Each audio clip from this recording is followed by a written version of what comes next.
माझं नाव प्रदीप मनोज मोहिते. मी राहणार सांगोला. मला पहिला दिसत नव्हतं काही चष्मा काढून. मी सौरभ पटवर्धन सरांची अपॉइंटमेंट घेऊन सांगलीमध्ये आलो. सांगलीमध्ये सौरभ सरांनी मला सजेशन केलं टोरिक IPCL सर्जरी कर म्हणून.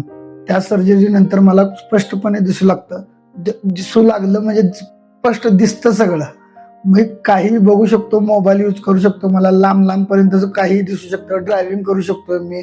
आता सध्याला पूर्ण मला सगळं स्पष्ट दिसतंय. हॉस्पिटलमध्ये आल्यानंतर हॉस्पिटलचे स्टाफ चांगला होता. सगळ्यांनी मला म्हणजे व्यवस्थित समजावून घेतला. मला प्रत्येक ठिकाणी त्यांनी स्वतः घेऊन जाऊन वरती ऑपरेशन होऊपर्यंत, म्हणजे ऑपरेशन चालू झाल्यापासून ते लास्ट पर्यंत माझ्यासोबत होते सगळे. ऑपरेशन केल्यानंतर मला 1 आठवड्याची तारीख देऊन परत ना अपॉइंटमेंट घेऊन सौरभ सर डोळे माझे चेकअप केले.